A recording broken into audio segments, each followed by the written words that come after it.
Isso aí, Jubastos, estamos online! E aí, pessoal, bom dia, boa tarde, boa noite, não sei o horário que vocês estão vendo esse vídeo. É um prazer estar com vocês novamente, mais uma sexta-feira de carnaval, né? Sexta-feira santa, e a gente vai estar aqui, né, vendo mais um conteúdo pro Enem. Tenho certeza de que vocês vão adorar a aula de hoje, uma aula super... É uma aula bem conceitual, mas uma aula bem atual. Acho que é uma aula em que vocês vão se identificar bastante com o conteúdo, vão conseguir reconhecer, né, no cotidiano de vocês o que a gente vai falar. E qual é o assunto de hoje? O assunto, então, é intertextualidade. A gente vai falar hoje de um dos fatores da textualidade mais comuns que a gente encontra, que é a intertextualidade.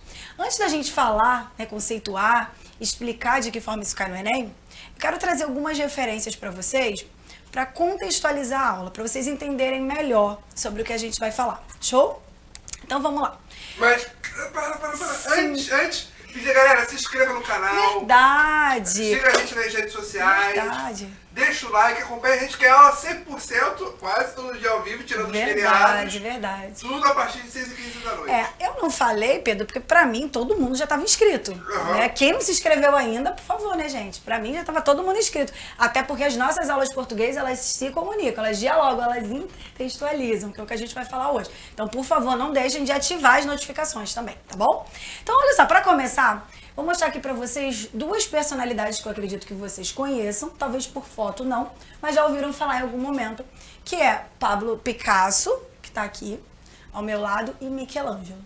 E se eu falar pra vocês que Pablo Picasso e Michelangelo já dialogaram alguma vez? Talvez vocês falem assim, Ju, mas um é morreu em 1564, o outro 1973. Como é que eles dialogaram? E eu vou provar pra vocês que eles dialogaram, ok? Tem uma outra relação aqui que talvez seja bem inusitada, uma relação bem diferente, que é Machado de Assis. Acho que vocês conhecem Machado de Assis. Machado de Assis é o maior escritor da língua portuguesa, cadeira número 1 da Academia Brasileira de Letras.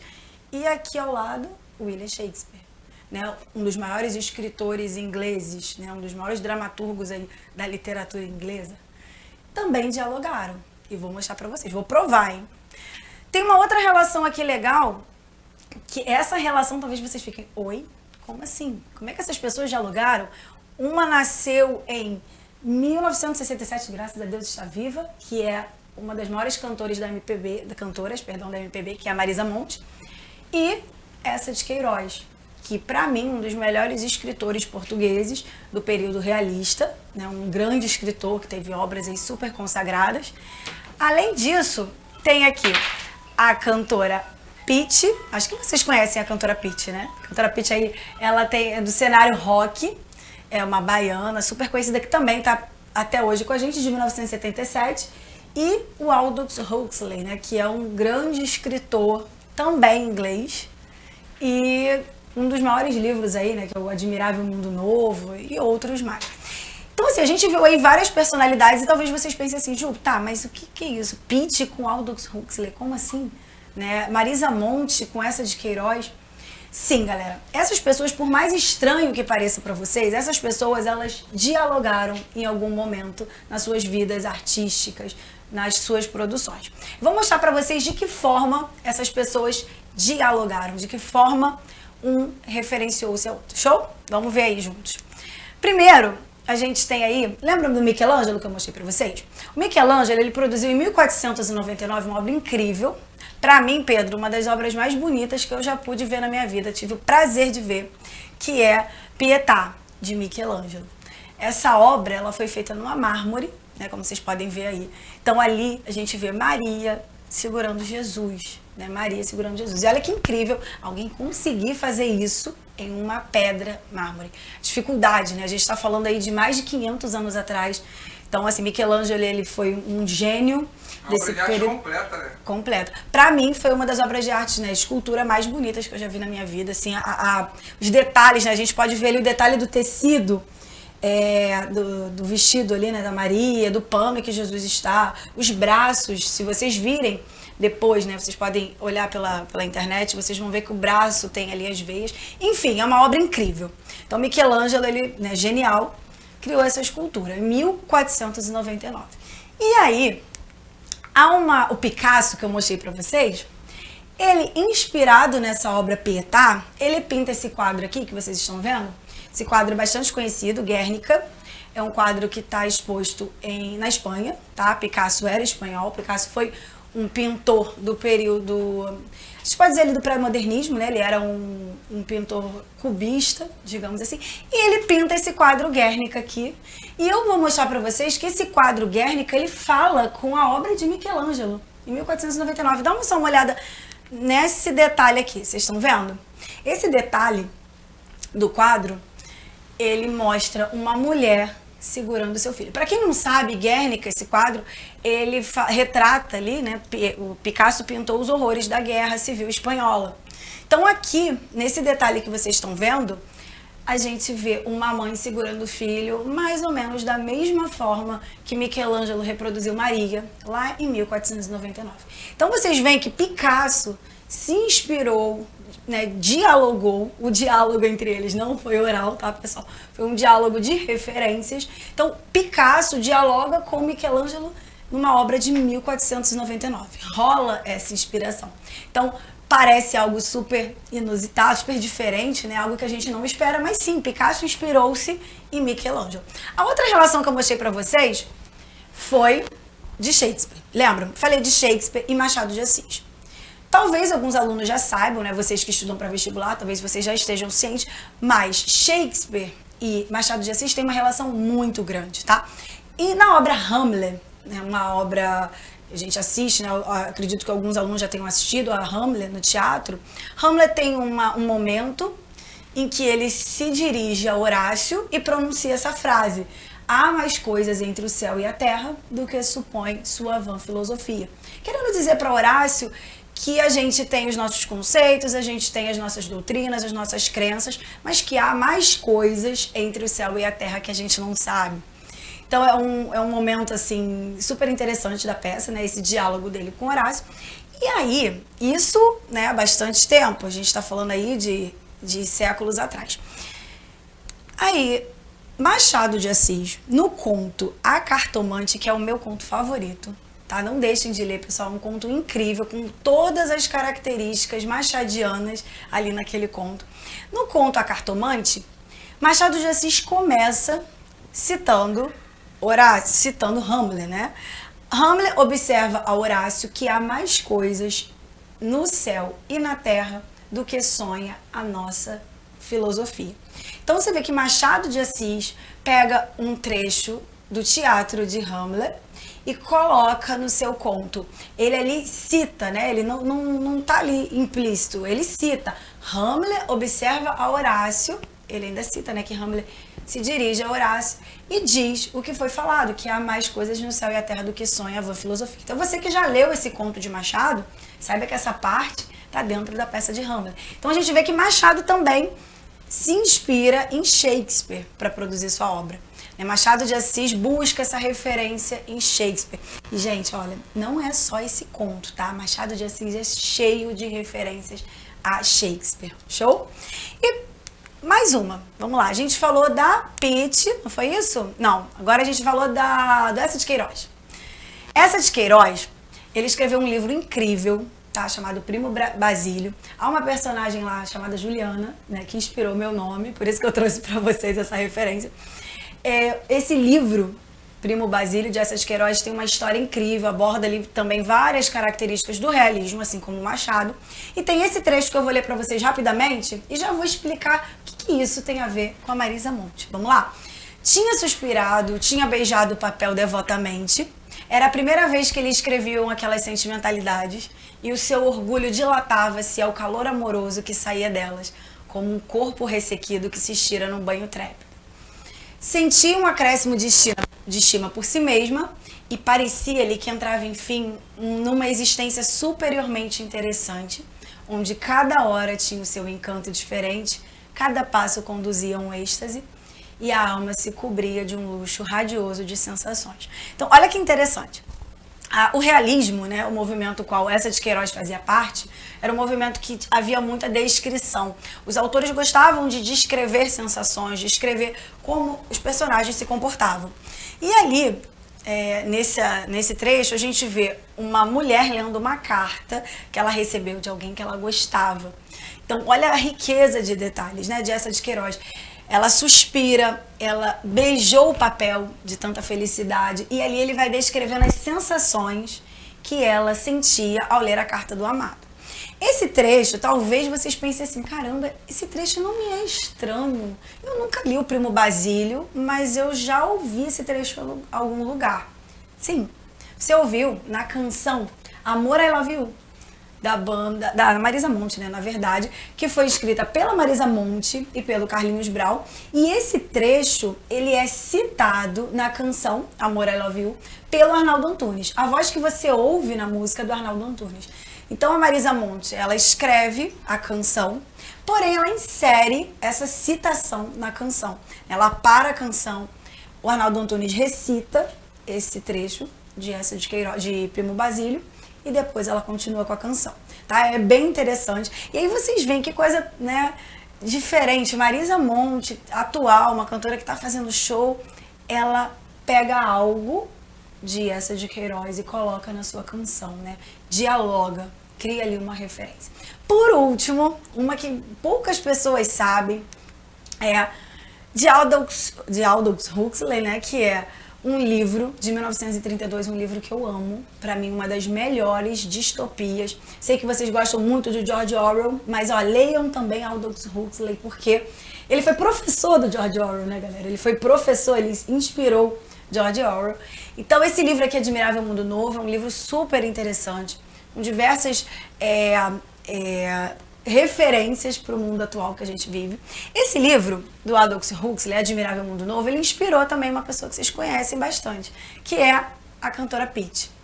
No ano de 2003, como vocês podem ver aqui, ela lançou o seu primeiro álbum com um nome fazendo referência ao livro de Aldous Huxley, que é Admirável Chip Novo, né? Ela faz aí uma troca ali de uma palavra, Admirável Chip Novo. E tem uma canção dentro do livro, uma canção dentro do álbum que tem bastante a ver com a distopia abordada aí no livro. Então olha só que coisa engraçada, né? Se a gente começasse aqui a falar, vocês talvez me dessem várias referências que vocês encontram. Ah, mas eu vi no filme tal, eu já ouvi a citação tal. Isso é super comum na língua portuguesa, tá? Isso é um dos maiores, como eu falei para vocês no início da aula, um dos maiores fatores da textualidade.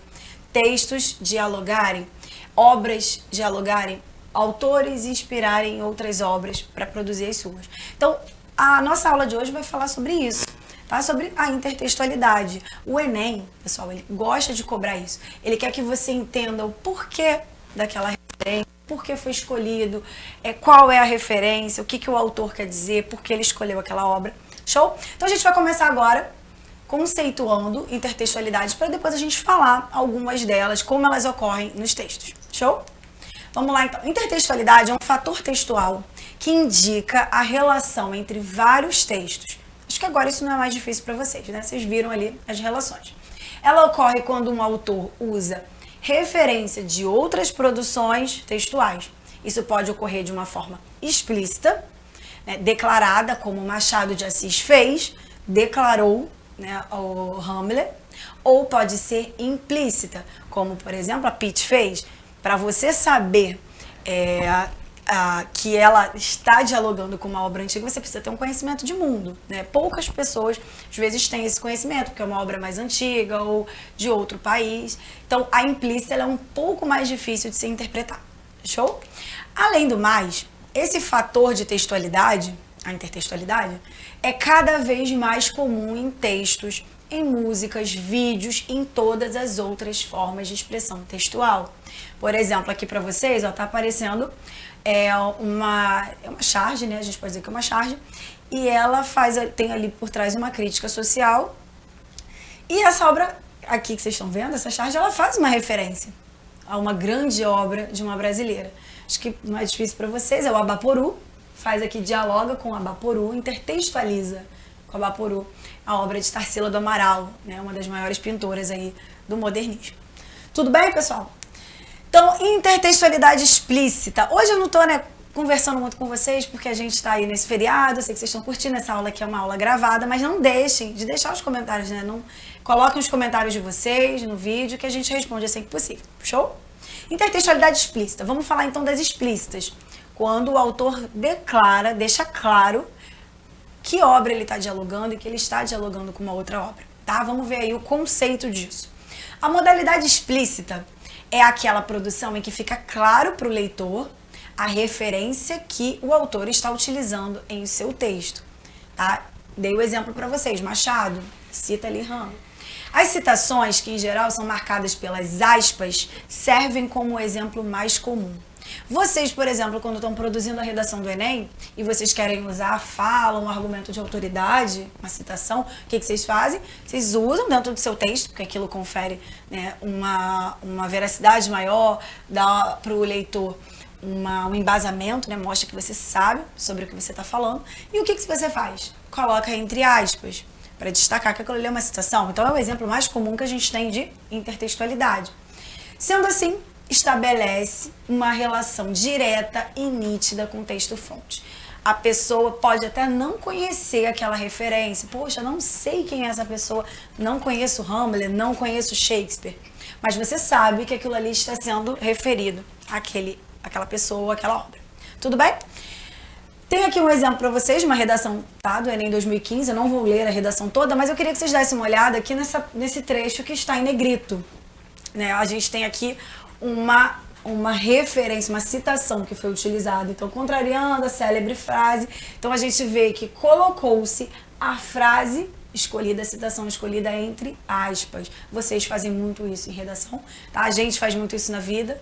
A gente pode citar exatamente com aspas ou pode fazer a paráfrase, mas isso é bem comum. Show? E como é que é implícita, Ju? Como é que é essa intertextualidade implícita? Como é que a gente deixa claro? Como é que a pessoa vai adivinhar? Vamos ver isso. A modalidade implícita, ela é mais sutil, ela é mais discreta. Ela faz referência indireta ao texto-fonte, o que exige do interlocutor um conhecimento de mundo maior para compreender a relação entre os textos. Então, a intertextualidade implícita, ela é uma intertextualidade que vai depender do seu conhecimento de mundo, do conhecimento de mundo do seu interlocutor. Ela não é fácil. Ela é sutil, discreta, ela fica ali escondida e depende muito do conhecimento do interlocutor, dos leitores, para que se entenda. Óbvio que algumas intertextualidades implícitas, elas são facilmente descobertas, porque de repente o assunto está em alta, a frase que foi falada é bastante conhecida, mas outras intertextualidades implícitas não. Elas são mais difíceis. Por exemplo, a da Pitty, muitas pessoas não sabem. Quando a gente conta para os alunos, sério, eu pensava que o nome era dela. E caramba, eu pensava que o álbum tinha sido inspirado em algum filme, mas não. A gente tem aí que explicar para os alunos, precisa de todo um conhecimento de mundo, tá? Aí tem um exemplo na tela de vocês, está aparecendo um exemplo aqui, talvez vocês não conheçam, tá? Mas isso aqui é um trecho de uma canção do Chico Buarque. Pai, afasta de mim esse cálice, Pai, afasta de mim esse cálice de vinho tinto de sangue. Como beber dessa bebida amarga, tragar a dor, engolir a labuta. Mesmo calada a boca, resta peito. Silêncio na cidade não se escuta. Essa canção é uma canção muito famosa do Chico Buarque, uma canção que foi escrita, né, na ditadura. Então ele queria ali externar, pai, afasta de mim esse cálice, essa repressão, né, toda a censura que era sofrida pelos artistas na época da ditadura. Então ele tenta ali implicitamente colocar algumas referências ao que ele vinha sentindo, de forma que ele não passasse pela censura, que ele não fosse barrado pela censura. Então ele tenta escrever ali para que os seus amigos entendessem, mas os militares não. Porém, há ali em alguns versos, os 2 primeiros versos, Pai, afasta de mim esse cálice, isso intertextualiza com uma obra que talvez vocês, né, as pessoas que são cristãs vão conhecer, que é a Bíblia. A Bíblia, em Mateus 26:39, fala, indo um pouco mais adiante, prostrou-se com o rosto em terra e orou, meu Pai, se for possível, afasta de mim esse cálice. Contudo, não seja como eu quero, mas sim como você quer, né? E ali conta a história de Jesus, quando ele teme passar por toda a provação. E ele fala isso para Deus, né? Meu Pai, se for possível, afasta de mim esse cálice. Então, Chico Buarque busca na Bíblia referências para utilizar na sua canção. Então tem todo um contexto, né? Usar a fala de Cristo. Poxa, eu não quero passar por essa situação. O cálice ali de Chico Buarque também, você pode ver algo implícito como afasta de mim esse cálice, né? Como calar-se. Então tem várias leituras que a gente pode fazer dessa obra de Chico Buarque, mas ela está implícita. Em nenhum momento ele te diz que buscou essas referências na Bíblia, nem em Jesus Cristo. Ali está implícito. Show? Agora, eu vou mostrar para vocês alguns dos principais, não são todos, mas alguns dos principais tipos de intertextualidade que vocês já devem ter visto por aí. Em canções, em filmes, cinema, teatro, nas artes, no dia a dia. A gente intertextualiza o tempo todo.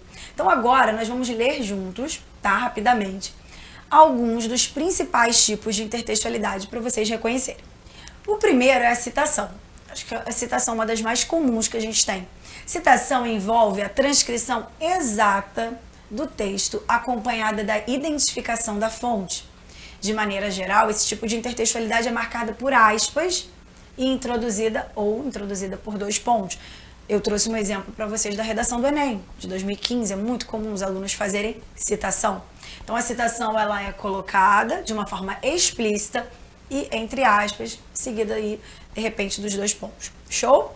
Uma outra muito comum é a paráfrase, tá? Muitos alunos perguntam, professor, o que é paráfrase? O professor de geografia mandou fazer uma paráfrase, o professor de redação falou para fazer uma paráfrase. O que é a paráfrase? Também é uma intertextualidade. A paráfrase também é a referência à fonte, ok? Contudo, diferentemente do que ocorre na citação, aqui o autor utiliza as próprias palavras para reproduzir o que foi dito no texto-fonte. Como assim, Ju? Traduz isso para mim. A paráfrase nada mais é do que você dizer quem falou aquilo, de que obra você tirou aquilo, só que você não coloca com as palavras exatas do autor, você coloca com as suas palavras. Isso é uma paráfrase. Por exemplo, Pedro falou alguma coisa comigo, eu conto para vocês com as minhas palavras. Eu digo, gente, o Pedro falou e ali faço um discurso indireto, mas mudo para as minhas palavras. Isso se chama paráfrase, ok? Uma outra também muito comum é a alusão. A alusão, também chamada de referência, ocorre quando o texto remete a uma determinada obra, personagem ou uma situação retratada em outros textos. O que seria então a alusão? A alusão é uma referência. Você pega uma outra obra, um outro texto, um filme, uma canção, seja lá o que for, e você se utiliza para, de repente, explicar algo, para você introduzir um assunto. Isso é a alusão. A alusão a gente faz o tempo todo, né? A gente pega exemplos e para contextualizar, isso é bem comum, principalmente no cotidiano. Uma outra, tradução. Gente, talvez vocês nunca tenham imaginado, mas a tradução é uma intertextualidade. Você busca um outro texto, uma outra obra e transporta para a sua língua. A tradução, como conceito, a gente pode dizer que a tradução consiste em passar de um texto de um idioma para outro. As traduções são consideradas um tipo de intertextualidade, pois, na maioria das vezes, o tradutor não transpõe as ideias do texto original de uma forma estrita. O que isso quer dizer? Por que a tradução é uma intertextualidade? Gente, vamos lá, vamos pensar o seguinte. Aqui no Brasil nós somos cheios de expressões, né? A gente tem diversas canções, a gente tem aquelas expressões regionais, que foi assunto, inclusive, da aula de semana passada. Então, a gente falou de variações regionais, não deixem de assistir essa aula, tá, pessoal? Uma aula muito legal. Então, a gente, às vezes, tem uma expressão do português, uma expressão do Nordeste. Como que você vai traduzir isso para um gringo? Como é que você vai traduzir isso para um inglês, para um americano, para o italiano? Você fica tentando adaptar o significado daquela expressão para a língua local. Então, isso é uma intertextualidade. Você precisa criar referências, precisa mudar o texto. Por isso, pessoal, cuidado com as traduções que vocês fazem, tá? Porque vocês pegam lá, jogam no Google e aí aquilo acaba se distorcendo, porque ele faz uma tradução literal daquilo, né? Não exatamente o que aquele emissor, aquele locutor estava querendo dizer. Então, a tradução a gente pode considerar como uma intertextualidade, tá? Uma outra é a bricolagem. Engraçado que bricolagem é um termo que é muito usado nas obras, né? Em obras as pessoas falam muito sobre bricolagem, mas bricolagem é também uma intertextualidade. Como assim? A bricolagem consiste na construção de um texto por meio da junção de diversos fragmentos de outros textos. Vamos lá para a obra, né? Às vezes você vai ali na loja de material de construção e você vê lá curso de bricolagem ou setor de bricolagem. Bricolagem é quando a gente pega alguns objetos e ressignifica, né? Por exemplo, pega um monte de cano e faço dele uma estante. Então a gente tem oficinas para isso. Na textualidade, na língua portuguesa, bricolagem é quando a gente vai pegar várias partes diferentes para montar um novo texto. Então a gente pega fragmentos de outros textos, de músicas, das artes e monta uma obra nova. Isso, né? Esse recurso é chamado de bricolagem, tá? Ficou claro, galera? Acho que sim, né? Epígrafe, eu acho que essa aí é mais conhecida pelo pessoal das universidades, acadêmicos, mas vocês já devem ter visto. Pegaram aí, de repente, algum livro e viram lá um trecho de um outro livro. O que é isso, né? Por que o autor coloca? Vamos ler aí o conceito. Epígrafe é o uso da citação de um texto como forma de introduzir um tema que será discutido. Ela é muito comum em trabalhos acadêmicos em livros. Então, por exemplo, eu escrevi um livro sobre uma terra nova em que há doentes, fadas, e aí o que eu faço? Eu, que sou fã de Senhor dos Anéis, pego um trecho do Senhor dos Anéis que me inspirou a escrever aquele livro e coloco aquele trecho lá no início do meu livro. Isso se chama epígrafe. É uma forma de eu dialogar com o meu leitor. Esse trecho aqui tem muito a ver com o que eu estou falando, tá? Paródia. A paródia vocês também conhecem, principalmente jovem gosta de fazer paródia. O que seria paródia, então? Paródia é um tipo de intertextualidade que se utiliza da crítica para distorcer e reescrever o texto-fonte de uma forma irônica.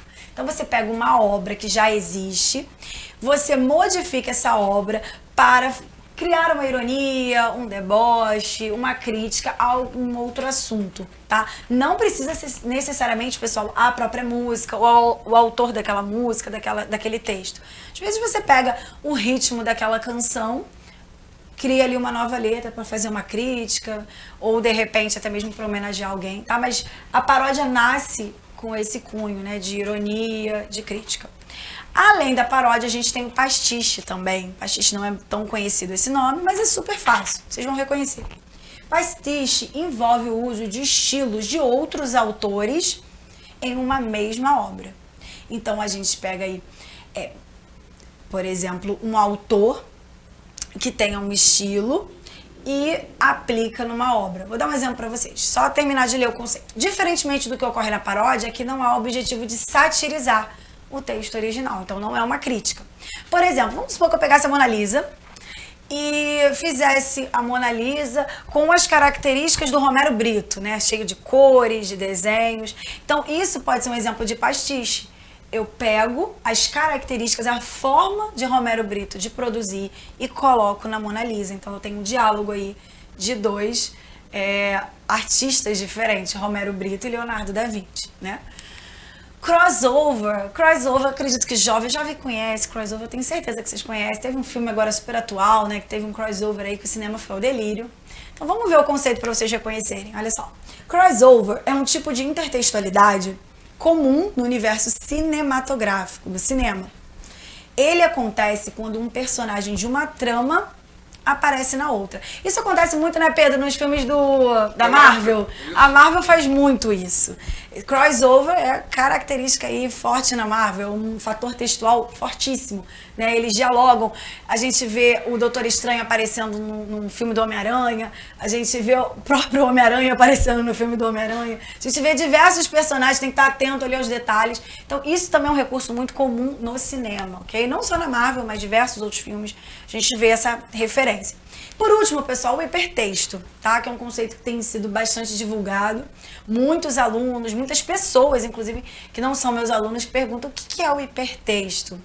Então, vamos ler aí o conceito para vocês não ficarem mais na dúvida, tá? Hipertexto é um tipo de intertextualidade muito comum na internet.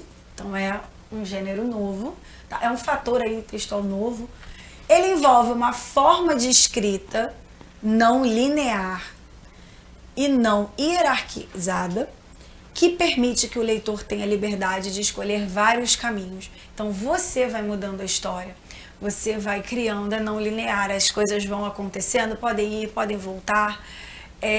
as pessoas, né, os leitores vão ali modificando o texto, vão produzindo, todo mundo vai participando da história. É bem interessante, né, o hipertexto, e bem difícil também, porque ele pode ir tomando rumos totalmente diferentes.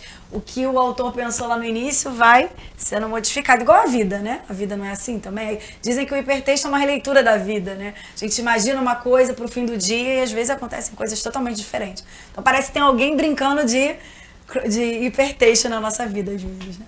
Mas, pessoal, esses conceitos que eu li com vocês são os conceitos mais comuns de intertextualidade que nós temos hoje. Não são somente estes que a gente leu, há outros, mas esses são os mais comuns e também cobrados no Enem, tá? Para a gente analisar, para a gente ver se vocês entenderam, né, se ficou claro, eu trouxe para vocês algumas questões do Enem que abordam esses assuntos. O Enem costuma cobrar, ok, pessoal? Costuma cobrar intertextualidade, não os conceitos. O Enem não quer que você fique decorando os conceitos que nós vimos, mas sim que vocês entendam que as obras dialogam, que as obras se intertextualizam. Então vamos ver como é que o Enem cobra isso da gente, tá? Tem um exercício 1 aí, um texto que diz assim: a dupla Claudinho e Bochecha foi formada por 2 amigos de infância que eram vizinhos na comunidade do Salgueiro. Os cantores iniciaram sua carreira artística no início dos anos 90, cantando em bailes funk de São Gonçalo, Rio de Janeiro. E fizeram muito sucesso com a música Fico Assim Sem Você, em 2002. Bochecha trabalhou por um bom tempo como office boy e Claudinho atuou como peão de obras e vendedor ambulante. Essa dupla foi super conhecida aí nos anos 90. Pedro, você conhece Claudinho Bochecha, né, Pedro? Claro, muito. Eu acho que a nossa idade conhece, muito, né? Dançou muito, né, Pedro? Pedro dança, certeza. Claudinho Bochecha fez muito sucesso. Era um funk melody, né, como a gente chamava. Era um funk mais leve, com uma batida não tão... Como é que vocês chamam hoje? Marcante. Como é que fala? 150, né? Que a galera fala que é bum, aquela batida. 150 BPM. Hoje em dia é uma batida muito Era mais muito intensa. melody, era muito baseado em Stevie B. Não era? Eu gostava. E Claudinho Bochecha fazia essa linha. Eram umas músicas que dava pra gente cantar, sim, né? Sim. Tinha uma letra, tinha uma história, uma narrativa. E aí a dupla, infelizmente, um dos integrantes morreu, que foi o Claudinho. Ele morreu, se eu não me engano, num acidente, não lembro. Foi acidente de carro. Foi acidente de carro, né? E aí o Bochecha fez carreira solo, mas eles fizeram bastante sucesso na época, ficaram bastante conhecidos. E o Enem colocou isso pra gente aqui, né? Dicionário MPB, que conta a história de artistas. E o texto 2 vai falar também sobre a música e vamos ver o que ele traz aí pra gente. Ouvi a canção Fico Assim Sem Você no rádio, e me apaixonei instantaneamente. Quando isso acontece comigo, não posso fazer nada a não ser trazer a música para perto de mim e então começar a cantar e tocar sem parar, até que ela se torne minha. A canção caiu como uma luva no repertório do disco e eu contava as horas para gravá-la. Está disponível aqui no Adriana Partimpim. Essa aqui é a fala da Adriana Calcanhoto, no álbum Fico Assim Sem Você. Então, pra quem não sabe, a Adriana Calcanhoto, uma cantora da MPB super conhecida, pegou a canção que já existia, do Claudinho Bochecha, e fez a sua versão com uma melodia diferente. E ela conta ali que se apaixonou pela canção. E o que o Enem quer saber da gente, então? Uma coisa vocês já identificaram, há aqui uma intertextualidade. A gente vê que a Adriana Calcanhoto faz aí a sua versão de uma canção que já existia, do Claudinho Bochecha. Então, o que o Enem pergunta pra gente? Vamos lá. A letra da canção Fico Assim Sem Você, que circulava em meios populares, funk, né? O funk, ele perpassa ali por comunidades, né? Um meio mais popular. Veiculada pela grande mídia, começou a integrar o repertório de crianças, cujas famílias tinham o hábito de ouvir o que é conhecido como MPB. Então, olha o que o Enem diz indiretamente pra gente, que essa canção do Claudinho Bochecha, por ser funk, ter uma batida diferente, ela era veiculada em meios populares. Depois da Adriana Calcanhoto, ela passou a ser ouvida por crianças, né, cujas famílias tinham o hábito de ouvir MPB. Então, olha aí, né? Teve uma mudança de público, uma mudança de artista, uma mudança de público. O novo público que passou a conhecer e apreciar essa música revela. Então, olha o que o Enem cobra da gente. Ele quer que você entenda o que aconteceu, né? Depois, o novo público passou a conhecer e apreciar essa música. O que que isso quer dizer pra gente? Então vamos ver aí. A. Legitimação de certas músicas quando interpretadas por artistas de uma parcela específica da sociedade. O que ele quer dizer com isso? Legitimação de certas músicas. Algumas músicas elas passam a ser consideradas música quando elas apenas são ouvidas por uma parcela de artistas. Interessante, né? B. Admiração pelas composições musicais realizadas por sujeitos com pouca formação acadêmica. Será que é isso? O novo público admira qualquer tipo? Né? Não sei. C. Necessidade que músicos consagrados têm de buscar novos repertórios nas periferias. Isso tem a ver com o novo público? Não, né? D. Importância dos meios de comunicação de massa na formação da música brasileira. Tem a ver com o novo público? Parece que não. E E. Função que a indústria fonográfica ocupa em resgatar músicas da periferia. Então, vamos lá. O novo público que passou a conhecer e apreciar essa música revela. Acho que ficou bem claro pra gente que o novo público só passou a gostar da canção quando ela foi cantada pela MPB. Então, o nosso gabarito, pessoal, é a letra A. A música de Claudinho Buchecha só foi legitimada quando foi interpretada por uma artista, né, uma artista que representa uma classe social diferente da deles. Então veja que pergunta interessante que o Enem fez. Eu gostei bastante dessa questão. Se eu não me engano, essa questão é de 2021, não lembro, mas é bem interessante. Ela te pergunta aí, ela quer que você se insira ali na situação, né? Então tem que ter um conhecimento de mundo para interpretá-la. Tudo bem, galera? Qualquer dúvida que vocês tenham, ou não concordem, ou queiram opinar, deixar aí a indignação de vocês, não deixem de colocar um comentário no nosso vídeo, show? No exercício 2, a gente tem aí uma tirinha, ok? Tirinha no primeiro quadro, a gente vê a Mafalda e a sua amiga observando uma moradora de rua. No segundo quadro, a gente lê assim: quando eu vejo um pobre, fico com o coração apertado, diz a Mafalda. A sua amiga diz: eu também. Deviam dar trabalho, proteção e bem-estar aos pobres. E a amiga diz: pra que isso tudo? Era só escondê-los. É o pensamento aí, né, de algumas pessoas. Não resolver o problema, mas sim eliminar o problema, né? Esconder, colocar embaixo do tapete. O que será que o Enem quer saber da gente com essa tirinha interessante aí da Mafalda? Vamos ver. Tem-se como interdiscursividade, que nada mais é do que a intertextualidade, a concepção de que os discursos se relacionam a outros discursos. Então, foi o objeto do que nós vimos hoje, né? Esse conceito, na verdade, tem muito a ver com o que a gente falou. A concepção de que os textos, as obras, elas dialogam entre si. Dessa forma, são tecidos entre si, seja pelos já ditos em um dado lugar e momento histórico, seja por aquelas a serem ainda produzidas. A esse respeito, pode-se dizer que a tira da Mafalda, então, olha aí, vamos lá. Ele quer que você, dessa forma, os tecidos entre si já tem a ver com o que já foi dito, mas tem a ver com o que pode ser dito, né? Algo que pode ser criado. Então, o que o Enem quer saber da gente? Sobre a tira da Mafalda, ok? Sobre o que aconteceu ali na tirinha. A. Faz referência aos discursos de ódio reproduzidos na sociedade que inferiorizam os cidadãos em condição de vulnerabilidade social. A tirinha tem a ver com discurso de ódio? Vamos ver a letra B. Confirma a ideia de que o fenômeno da invisibilidade atinge tão somente aqueles que estão à margem da sociedade. Será que é isso? Letra C. Denuncia a condição lastimável a que pessoas em situação de rua estão submetidas, como a fome e o frio. Será que é uma denúncia essa tirinha? D. Dialoga com a postura passiva de parcela social que permanece em uma zona de conforto alheia a problemas urbanos. Olha, a primeira palavra dessa alternativa, dialoga.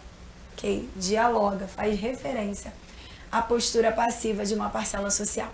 E letra E, reproduz a expectativa do povo de que políticas públicas devem ser tomadas imediatamente. Pessoal, quando a gente vê ali todo um discurso no capu, aqui, né, no enunciado da questão, quando a gente vê todo esse discurso sobre intertextualidade, fica mais fácil entender que o gabarito é a letra D de dado. Dialoga, ok? Aquela tirinha quer fazer referência a uma situação passiva da sociedade, que é permanecer ali na sua zona de conforto. Eu fico comovido, eu fico triste, mas fica passivo, né? Não faz nada para mudar essa situação. Então, a tirinha do Enem, perdão, a tirinha da Mafalda, né, que está na prova do Enem, ela faz referência a isso, ela intertextualiza com esse comportamento social que nós temos, não só no Brasil, mas também na Argentina, né? Porque a tirinha vem de lá. Tudo bem, galera? Vamos pro exercício 3. A gente ainda tem tempo, Pedro, para fazer o 3? Dá para fazer? Dá. Tá, vamos fazer o 3 então. A gente lê o texto aí juntos, vamos lá. Texto 1. Texto 1 é um texto conhecido para vocês. É pau, é pedra, é o fim do caminho, é um resto de toco, é um pouco sozinho, é um caco de vidro, é a vida, é o sol, é a noite, é a morte, é o laço, é o anzol. É peroba do campo, é o nó da madeira, caingá, candeia, é o matita pereira. Essa canção é bastante conhecida, né? É uma canção interpretada pela Elis Regina, escrita por Tom Jobim, chamada Águas de Março. Não sei se vocês sabem, né, dividir uma curiosidade aqui com vocês. Vocês sabiam que essa canção, ela é toda composta por apenas um verbo? Sabia, Pedro, disso? A canção inteira, Águas de Março, só tem um verbo, que é o verbo ser, toda. Quando você ouve Águas de Março, ela vai toda no mesmo verbo. Ele não colocou nenhum verbo diferente. Eu nunca parei pra pensar nisso. E tem algo mais interessante também, Pedro, sobre essa canção. Ali, não sei se vocês já notaram, ela fala de uma enchente. Águas de Março. Então tem pessoas que falam, sério? Sim. São coisas que vão acontecendo numa enchente. Coisas que a gente vai vendo numa enchente. Pau, pedra... a vida, o sol, a noite. Então, Águas de Março, né? A gente teve agora aí em março, aqui no Rio de Janeiro, várias chuvas. É uma excelente música, muito poética. E composta com apenas um verbo, né? Super interessante isso. No texto 2, vamos ver, o texto 2 também fala sobre a canção, mas vamos ver o que aborda. A inspiração súbita e certeira do compositor serve ainda de exemplo do lema antigo: nada vem do nada. Para ninguém, nem mesmo para o Tom Jobim. Duas fontes são razoavelmente conhecidas. A primeira é o poema O Caçador de Esmeraldas, do mestre parnasiano Olavo Bilac. Foi em março, ao findar a chuva, quase à entrada do outono, quando a terra em sede requeimada bebera longamente as águas da estação. Poema bonito, né? E a outra é um ponto de macumba, gravado com sucesso por J.B. Carvalho, do conjunto Tupi. É pau, é pedra, é seixo miúdo, roda baiana por cima de tudo. Então olha o que Tom Jobim fez, ele intertextualizou, galera, com Olavo Bilac e com o conjunto Tupi, que canta um ponto de macumba. Então esses trechos que a gente canta tem um pouco, né, do poema de Olavo Bilac, tem um pouco de um ponto de uma religião de matiz africana.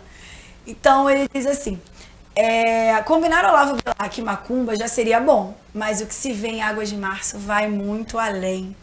Tudo se transforma numa outra coisa, numa outra música que recompõe o mundo para nós. Então o texto fala sobre a intertextualidade que Tom Jobim cria ali, né? Essa textura que ele faz de misturar Olavo Bilac com um ponto de macumba. O que o Enem vai nos perguntar?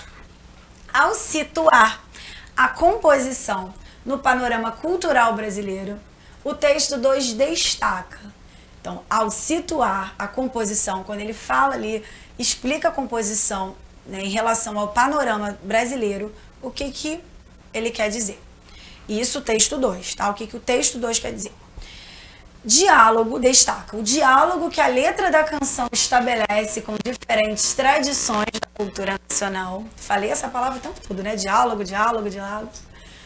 Singularidade com que o compositor converte referências eruditas em populares. Então, o destaque dele é falar sobre a singularidade do Tom Jobim, convertendo referências eruditas. A gente vê que ali o Olavo Bilac, até o parnasianismo era considerado erudito, mas o ponto de macumba é algo popular. C. Caráter inovador com que o compositor concebe o processo de criação artística. O texto fala sobre o caráter inovador. O que Tom Jobim faz é algo diferente no mundo? Ou não? Intertextualidade sempre existiu. Né? D. Relativização que a letra da canção promove na concepção tradicional de originalidade. Então, a concepção tradicional de... Perdão. Relativização que a letra da canção promove na concepção do original. Então, é relativo. A gente pode considerar, não... E resgate que a letra da canção promove de obras pouco conhecidas pelo público no país. É o resgate? Ele resgata ali músicas, nem são músicas, né? O Ponto de Macumba a gente pode dizer que sim, mas o Olavo Bilac não. Galera, eu acho que tá super claro, eu falei várias vezes com vocês, intertextualidade nada mais é do que um diálogo entre artistas. Comecei a aula falando disso. Então, o gabarito é a letra A.